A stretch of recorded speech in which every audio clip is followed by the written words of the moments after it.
Hi guys, my name is Atithi Tripathi and I had qualified CSI and NET JRF examination from Life Science in December 2023 with rank 105. So today I am here to share my personal experience and strategy to crack CSI and NET JRF examination. So guys, पहले तो मैं आपको एक बात बताना चाहती हूँ कि ऐसा नहीं होता है कि जिसने भी एग्ज़ाम क्वालिफाई कर लिया है वो बहुत इंटेलिजेंट है और जिसने नहीं कर पाया वो मतलब वो अपने आप को बहुत वो समझता है कि नहीं यार हमसे नहीं हो रहा है, वो ऐसा नहीं है। और प्लीज़ जिसने भी एग्ज़ाम बैड लक नहीं हो पाया उसका, तो वो बिल्कुल भी अपने आप को ना डीमोटिवेट ना होने दें। और अभी जो जून में एग्ज़ाम आने वाला है, प्लीज़ आप उस पे फ़ोकस करें और अपना बेस्ट दें, अपना 100% दें। और जो जो स्टूडेंट ये सोच रहा है कि नहीं मैं इस बार मैं नहीं हो पाएगा, मैं गिव अप कर रहा हूँ, तो वो भी ऐसा ना सोचे प्लीज़। मेरे कहने से आप एक बार और तैयारी करिए और अपने आप को बूस्ट अप कीजिए, थोड़ा-सा मोटिवेट कीजिए और अपना बेस्ट दीजिए और 100% श्योर, आई एम श्योर कि आपका एग्ज़ाम जून में क्वालिफ़ाई हो जाएगा। सो प्लीज़ आप एक बार और तैयारी करिए, अपने आप को बूस्ट अप कीजिए, ठीक है? तो मैं आपको ऐसा नहीं है कि मैं कुछ आपको लिखी पढ़ी बातें या फिर इधर-उधर वाली बात, मैं आपको जो भी बताऊँगी वो अपना पर्सनल एक्सपीरियंस बताऊँगी। जो मुझे गाइडेंस मिला है मैं वही आपको बताऊँगी और अगर आपको इससे थोड़ी-सी भी हेल्प मिलती है then I am happy for you. So चलिए हम लोग स्टार्ट करते हैं। लेकिन हाँ, सबसे फर्स्ट मैंने क्या किया है, अपने पूरे ऑल ओवर जो भी मेरा चार्ट था, जो उसको मैंने 5 पॉइंट्स में डिवाइड कर दिया। जो भी मेरी स्ट्रैटेजी थी उसको मैंने 5 पॉइंट में डिवाइड किया है और उन 5 पॉइंट्स में से मैं अभी इसी वक़्त में एक पॉइंट और जोड़ रही हूँ, जो पहला पॉइंट होगा, जो मैंने शायद नहीं लिखा है अभी। तो मैं पहला पॉइंट आपको ये बताना चाहती हूँ कि जब भी आप अपनी एग्ज़ाम के लिए प्रिपेयर होने जा रहे हैं, उससे पहले प्लीज़ आप अपना एक एम सेट कर लीजिए और वो एम जो है वो थोड़ा बड़ा होना चाहिए। अब वो एम कुछ भी हो सकता है और यहाँ पर जो हमारा एम होगा वो क्या होगा? वो हो गए हमारे मार्क्स, है ना? हमें परसेंटाइल से अभी कोई मतलब नहीं होना चाहिए, हमारा सिर्फ हमारे मार्क्स पर अपना वो होना चाहिए कि हाँ, हमें इतने मार्क्स लाने हैं। जैसे मैं अपना बताती हूँ, मैंने सोचा था मेरे 130 अप्रॉक्स आ जाएँगे, लेकिन 130 मेरे नहीं थे, थोड़े से कम थे। फिर मैंने ये भी सोचा था कि मुझे रैंक जो मैंने सोची थी, वो मैंने सोची थी अंडर 50 में अपनी रैंक लेकर के आऊँगी और उसी उसी पे मैंने काम किया था। मुझे मालूम था 1 तो नहीं आएगी क्योंकि उस हिसाब से ना तो मेरे पास टाइम था और ना ही मेरे पास स्ट्रैटेजीज़ थी। सो मैं भी आपसे भी वही बोलूँगी कि प्लीज़ आप ये एक बार डिसाइड कर लीजिए अपना एम और दूसरा ये डिसाइड कर लीजिए कि आप ये एग्ज़ाम एक्चुअल में दे क्यों रहे हैं। कोई इमोशन अपने आप से टच कीजिए और इमोशन कनेक्ट कीजिए और उस इमोशन के साथ अगर आप पढ़ाई करेंगे डैम श्योर कि आपका एग्ज़ाम ज़रूर निकलेगा। जैसे मैं अपना भी बता रही हूँ, तो मैंने भी कुछ चीज़ें थी जो अपने आप से अटैच किया था और मैं उसी के बारे में लगातार सोच करके मैं अपने एग्ज़ाम की प्रिपरेशन करती थी। फिर भी लास्ट टाइम मेरे साथ कुछ हुआ था, कुछ चीज़ें ऐसी हुई थी, थोड़ा-सा बैलेंस भी ख़राब हो गया था मेरा, लेकिन फिर भी भगवान की दया से मेरा हो गया। और ठीक है, तो हम अपने पॉइंट पे आते हैं। मैंने क्या किया है कि यहाँ पर अपनी पूरी स्ट्रैटेजी को मैंने जैसे बताया कि मैंने उसको 5 पॉइंट्स में डिवाइड कर लिया है। तो जो हमारा फर्स्ट पॉइंट है वो है यूनिट सिलेक्शन। फिर दूसरा जो पॉइंट मैंने लिया है वो है time management with balance study. जो थर्ड पॉइंट है वो हमारा वो है पीवाईक्यू। जो फोर्थ पॉइंट है हमारा वो है जो रिवीजन की जो टेक्निक्स होंगी, जो रिवीजन पैटर्न होगा वो। और फिफ्थ और लास्ट जो पॉइंट है हमारा वो है कंसिस्टेंसी। तो हम एक एक करके सबके बारे में बात करते हैं।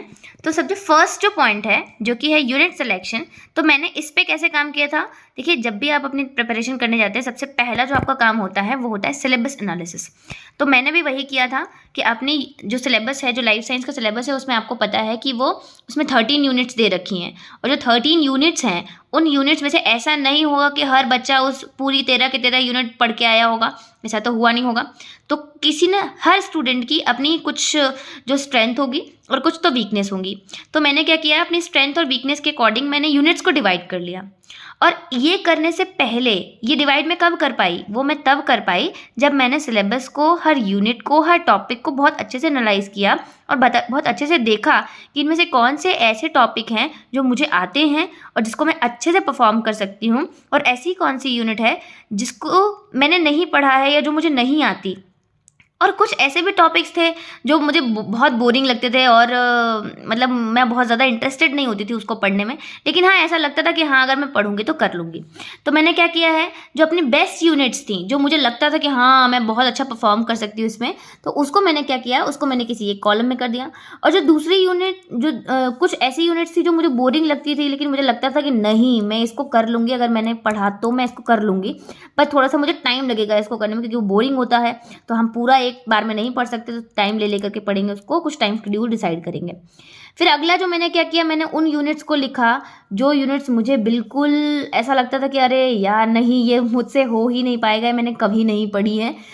तो मैं अपना बता देती हूँ कि मैंने जो टेक्निक वाला जो पोर्शन था वो मैंने बहुत कम पढ़ा था, और कुछ बायोकेमिस्ट्री के कुछ पोर्शंस थे, जो मैथमेटिकल पोर्शंस थे वो मैंने नहीं पढ़ी थी, लेकिन वो मैंने इस बार अपने प्रिपेयर किया था और उसके लिए मुझे आईफाज ने बहुत हेल्प किया था। अगला है हमारा टाइम मैनेजमेंट। अब इसका जो है बहुत बड़ा रोल है, और अगर आपने इसका रोल नहीं समझा तो शायद बहुत मुश्किल हो जाएगी हर चीज़ को करने में। तो सबसे बड़ा जो पॉइंट है वो है हमारा टाइम, और इस टाइम को हमें कैसे डिसाइड करना है। देखिए, हमें टाइम को टाइम के अकॉर्डिंग ही डिसाइड करना पड़ेगा। मेरा मतलब ये है कि आपके पास मान लीजिए कि भाई कुछ स्टूडेंट ऐसे होते हैं, कुछ कुछ स्टूडेंट ऐसे होते हैं जो जैसे मैं गर्ल्स की बात करती हूँ, तो कुछ गर्ल्स ऐसी होती हैं जिनको घर पे काम भी करने पड़ते हैं, और मतलब घर पे और भी काम होते हैं जो घर पे काम करने पड़ते हैं। हो सकता है वो कुछ ट्यूशन्स पढ़ाती हूँ, या कुछ ऐसा हो सकता है कि वो स्कूल में पढ़ाती हूँ, तो हो सकता है उनके पास टाइम की कमी हो। ठीक है, तो जैसे मेरा है कि मैंने क्या किया था, मैंने जॉब के साथ ही अपना प्रिपरेशन किया था। मैं नीट के स्टूडेंट्स को पढ़ाती थी, तो नीट के स्टूडेंट्स को पढ़ाते पढ़ाते ही मैंने अपनी प्रिपरेशन जो है वो लास्ट 4 मंथ में स्टार्ट किया था। तो मैंने शायद जुलाई में स्टार्ट किया था मैंने। तो इसी तरीके से मैं आपको बताना चाहती हूँ। तो आपको डिसाइड कैसे करना है कि आप कैसे कर सकते हैं इस चीज़ को। तो सबसे पहला जो आपका काम है वो अपना टाइम देखो कि आपके पास पर डे कितना टाइम निकलता है, और कितने टाइम से, जैसे मान लेते कि आपके पास की सुबह 11 बजे से आपके पास शाम को 5 बजे तक का समय नहीं है, चला जाता है, या फिर कब कब आपके पास समय नहीं है, कौन सा टाइम आपके लिए बेटर रहेगा, तो आप वो टाइम डिसाइड करिए कि आपके पास कितने आवर हैं। आपके पास 5 आवर्स हैं, आपके पास 6 हैं, आपके पास 12 आवर्स हैं, वो डिसाइड करिए। फिर क्या कर सकते हैं हम, जैसे ही आपने टाइम डिसाइड कर लिया तो आसान हो जाएगा, आपको पता चल जाएगा कि आपको पर डे कितना टाइम देना है। मेरे अकॉर्डिंग आप अगर पर डे अगर केवल और केवल 5 to 6 आवर भी अपने आप को दे रहे हैं, it's more than sufficient to me. So आपके लिए भी मुझे लगता है कि हाँ, अगर आपने बिल्कुल नहीं पढ़ा है तो आपको थोड़ा सा ज़्यादा टाइम देना पड़ सकता है, लेकिन अगर आप अपने अपने टाइम को बेस्ट तरीके से यूज़ करते हैं, so that 5 to 6 hours more than sufficient. मैंने भी इससे ज़्यादा नहीं पढ़ा था, और मुझे लगता है शायद इससे ज़्यादा मैं पढ़ भी नहीं सकती थी, क्योंकि मेरे पास टाइम नहीं होता था, रात में टाइम होता था। सो अभी क्या होता है देखिए, अब हमको क्या करना है, ये चीज़ तो आपको पता चल गई कि आपको टाइम कैसे डिसाइड करना है, टाइम अपना खुद से डिसाइड करेंगे, और उसको मैनेज कैसे करना है वो भी मैं आपको बता देती हूँ। अब देखिए आपको क्या करना है, आपके पास 13 यूनिट हैं, और उन 13 यूनिट्स में देखिए हमारे पास 13 यूनिट हैं, और उन 13 के 13 यूनिट्स को अगर हम एक एक करके उठाएंगे तो भाई हमारे पास इतना टाइम नहीं है। हमारे पास सिर्फ और सिर्फ 3 साढ़े 3 महीने हैं, और उससे ज़्यादा हमारे पास टाइम नहीं है। तो हमें क्या करना है, हमें 2-2 यूनिट करके उठाएंगे। देखो अगर आप कर सकते हैं तो मैं तो कहूँगी आप 3-3 यूनिट करके उठाएंगे, इट्स वेरी गुड। ठीक है ना, मैंने 2-2 करके पढ़ा था, मेरे पास 4 मंथ का पूरा प्रॉपर टाइम था, मैंने पूरा 4 मंथ अच्छे से यूटिलाइज़ किया। तो मैंने क्या किया, 2-2 यूनिट करके उठाई थी। 2-2 यूनिट कैसे, जैसे मैंने बायोकेमिस्ट्री के साथ, जैसे ऐसे कुछ लोग होते हैं जो बायोकेमिस्ट्री के साथ माइनर उठा लेते हैं, तो भाई ऐसा नहीं करना है हमको। अगर ऐसे करेंगे बहुत हौच पौच हो जाएगा। तो हमें क्या करना है, मैंने बायोकेमिस्ट्री के साथ डेवलपमेंटल बायोलॉजी को उठाया था। इस तरीके से मैंने टेक्निक के साथ क्या उठाया था, टेक्निक के साथ मैंने इकोलॉजी पढ़ा था, और इवोल्यूशन के मॉलिकुलर बायोलॉजी के साथ मैंने इवोल्यूशन पढ़ा था। तो देखो इसमें आप अपना खुद का दिमाग लगाओ, कोई ऐसे 2 यूनिट चूज़ करो जो आपको ईजी पड़ती है, साथ में पढ़ने में आपको कोई प्रॉब्लम नहीं होगी। वो अलग है, ये अलग है, ठीक है, तब भी कोई दिक्कत नहीं है। आप अपने सूटेबल, जो भी आपको सूटेबल लगता हो आप उसके अकॉर्डिंग डिसाइड कर लीजिए। आपको ऐसे यूनिट डिसाइड करनी है, और यकीन मानिए अगर आप कुछ ऐसा करते हैं जो आपको लग रहा है कि हाँ आप एक बार में 1-2 दिन में आप पूरी यूनिट कर ले जाएंगे, ऐसा नहीं होता है। आपको थोड़ा टाइम देना पड़ता है, क्योंकि उसी के साथ अभी हम थर्ड पॉइंट पे आएंगे। जो हमारा थर्ड पॉइंट होगा वो है PYQs। PYQ आप मान के चलिए, अगर किसी बंदे ने बहुत पढ़ा है, बहुत पढ़ लिया, उसने बहुत सारे क्वेश्चन लगाए लेकिन उसने PYQ नहीं लगाए, यकीन मानिए उसका नहीं होगा, उसका सिलेक्शन नहीं होगा अगर उसने PYQs नहीं लगाए हैं। हाँ, बहुत लक की बात है, बाई चांस, लेकिन मुझे नहीं लगता ऐसा कुछ होता होगा, बाई चांस कुछ होता है, मेहनत के आगे कुछ नहीं होता। तो फिर क्या हो सकता है, तो आप PYQs कैसे लगाएंगे? PYQs लगाने का भी एक पैटर्न होगा। जैसे आपने कोई एक टॉपिक पढ़ा, तो जैसे कि आपने यूनिट डिसाइड करी कि आपने जो भी 2 यूनिट उठाई है, उन 2 यूनिट को आप 10 दिन में प्रिपेयर करेंगे। 10 दिन में कैसे प्रिपेयर करेंगे? आपके पास, अच्छा देखते हैं, मेरे पास 4 महीने का टाइम था, आपके पास अभी 3 ही महीने का टाइम मान के चलिए, तो आपके पास टोटल कितने दिन हो गए? 30 मतलब 90 डेज आपके पास है। अगर आपके पास 100 मान लेते हैं, ठीक है, लेकिन आप 90 मान के चलिए, 90 डेज हम मान के चलते हैं, तो आपके पास कितने यूनिट्स हैं? 13 यूनिट्स हैं। 2-2 यूनिट में डिवाइड करेंगे तो आपके पास, आप मान लेते हैं कि आपके पास 7 का पेयर हो जाएगा। 6 है, 6 एंड हाफ, आप 7 का पेयर मान के चलिए, क्योंकि आप इम्यूनोलॉजी एक साइड कर लेते हैं, कभी कभी 2 में कर लेते हैं, क्योंकि सेल सिग्नलिंग के पास भी सेल बायोलॉजी, सेल सिग्नलिंग है दोनों, ठीक है। तो आपने क्या किया, आप 7 पेयर मान के चलते हैं, तो आपने कोई 2 यूनिट उठानी है और उन 2 यूनिट को आप मान के चल रहे हैं आप 15 दिन में कवर कर रहे हैं। 2 यूनिट को आपने कितने दिन में कवर किया? 15 दिन में। और आपके पास कितनी यूनिट्स, कितना पेयर है, यूनिट है आपके पास? 7 पेयर यूनिट है, तो आप 15 और 7 मतलब कितना दिन जाएगा? 105 दिन, मतलब 105 डेज, बहुत ज़्यादा हो गया। तो आप क्या कर सकते हैं, आप थोड़ा सा और कम कर लीजिए, आप कोशिश कीजिए कि आप उसको कितने टाइम पे प्रिपेयर करेंगे? विद रिवीजन प्रिपेयर करना है, ये हम पूरा फुल्ली प्रिपरेशन की बात कर रहे हैं, ठीक है। ठीक, अब देखो, PYQ का क्या है कि आपने, जैसे आपने माना कि आप 2 यूनिट को 10 डेज में प्रिपेयर करेंगे, लेकिन ऐसा नहीं है कि आप 10 डेज में सिर्फ पढ़ रहे हैं, ऐसा नहीं होता है। उसी 10 डेज में आपको PYQs भी लगाने हैं और उसी 10 डेज में आपको प्रीवियस चीज़ें रिवीजन भी करनी है। It's most important, most important. अगर आपने किसी चीज़ को पढ़ के उसको रिवाइज नहीं किया है तो भी प्रॉब्लमेटिक है। आप कितना भी पढ़ लीजिए, अगर आपने रिवीजन नहीं किया है तो आप उसको भूल जाएंगे। आपने 2-3 दिन अगर आपको स्किप किया ना, पक्का भूल जाएंगे, ठीक है। तो आपको रिवीजन भी बहुत इंपॉर्टेंट है, इंपॉर्टेंट प्ले करता है। अब देखो PYQ कैसे लगाने हैं। जैसे मैंने क्या किया था कि मैं पर डे का अपना, मेरा फिक्स था कि मैं पर डे अगर मिनिमम जो है मैं 100 PYQ लगाती थी। अगर उससे ज़्यादा हो सकता है तो बहुत अच्छी बात है, लेकिन उससे कम कोशिश करती थी कि ना हो। हाँ, कुछ ऐसी चीज़ें होगी कभी कभी ना हो पाया, ना लग पाया तो बात अलग है, लेकिन मैं ये अपना एक मिनिमम क्राइटेरिया लेके चलती थी कि आपको 100 PYQs लगाने हैं, ठीक है। तो मैं 100 PYQ का लेके चलती थी। अगर उससे थोड़ा बहुत कम हो जाता था, लाइक मान लो कि 80 तो है ही, 80 तो लगना ही लगना है, ठीक है, इतना मान के चलिए। तो आप ये भी कैसे लगाते थे, जैसे कि मैंने कोई यूनिट पढ़ी, कोई टॉपिक पढ़ा, तो उस टॉपिक से, जैसे मान लेते हैं मैंने पढ़ा मॉलिक्यूलर बायोलॉजी में, मैंने रेप्लिकेशन पढ़ लिया। अब मैंने रेप्लिकेशन पढ़ लिया तो मैं रेप्लिकेशन के जो PYQ, कोई भी PYQ की बुक ले लीजिए आप, IFAS की PYQs की जो है बुक मंगवा लीजिए केसी सर की, वो भी बहुत अच्छी है, कोई दिक्कत नहीं है उसमें। तो बहुत अच्छे से एक्सप्लेन करके उन्होंने दे रखा है, तो मुझे वो सही लगती है। तो मैंने क्या किया कि मैंने यूनिट पढ़ी, टॉपिक पढ़ा, रेप्लिकेशन पढ़ा।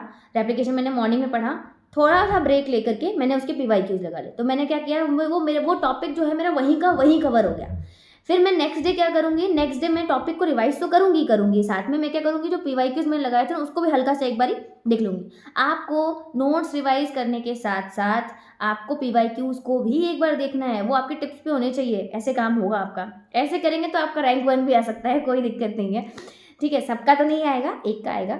अब अगला क्या है, PYQ ऐसे करना है, पर डे पढ़ो और पर डे PYQ लगाओ। अपना कोई भी एक क्राइटेरिया सेट कर लीजिए कि आपको 40 लगाने हैं, 50 लगाने हैं पर दिन में, 100 लगाने हैं, 150 लगाने हैं पर यूनिट के, कितने लगाने हैं वो आप अपना सेट कर लीजिए। लेकिन मेरे अकॉर्डिंग आप पर डे 100 का क्राइटेरिया सेट करके चलिए, 100% सिलेक्शन है। अगर आपने पर डे 100 आपको लेना है, पर डे 100 PYQ आपको लगाने हैं।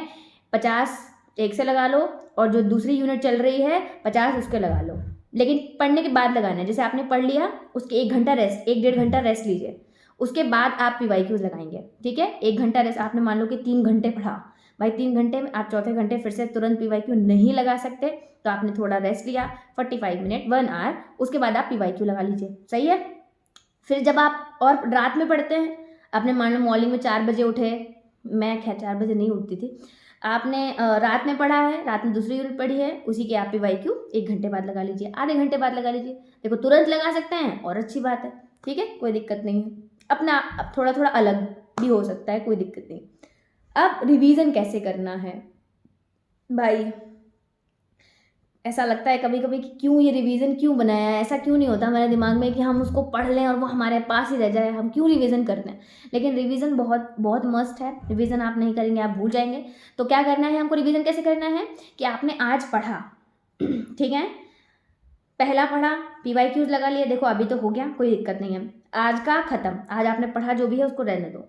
अगले दिन जब आप जाएंगे आपको कुछ नहीं करना है, कुछ भी नहीं करना है, बस मॉर्निंग में क्या करना है, आपने जो भी पढ़ा है बस उसको सिर्फ और सिर्फ रीड करना है।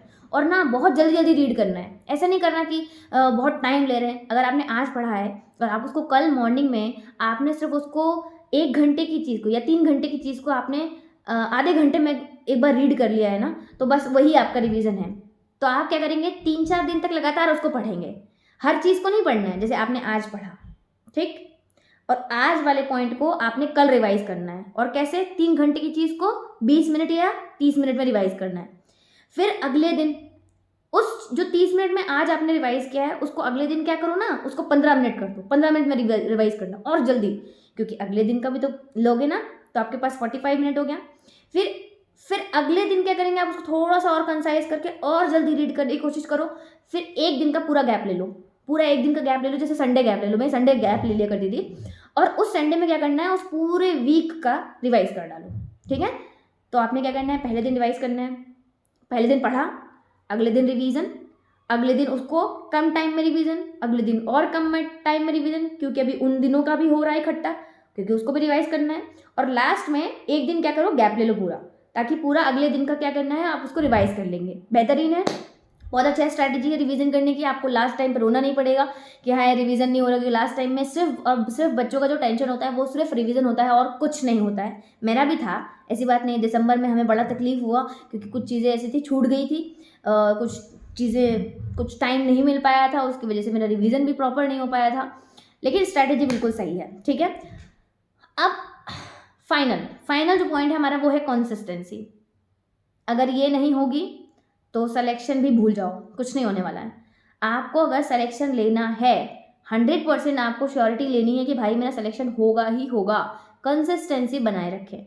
आपको पर डे चाहे कुछ भी दुनिया इधर से उधर हो जाए, तूफान आ जाए, कुछ भी हो जाए, आप बैठे हुए हैं, जैसे कोई ऐसी कंडीशन है आप नहीं पढ़ पा रहे हैं, मन में बैठो, जो भी पढ़ा है उसको रिकॉल कर लो, जो भी पढ़ा है उसको क्या करना है, रिकॉल कर लो।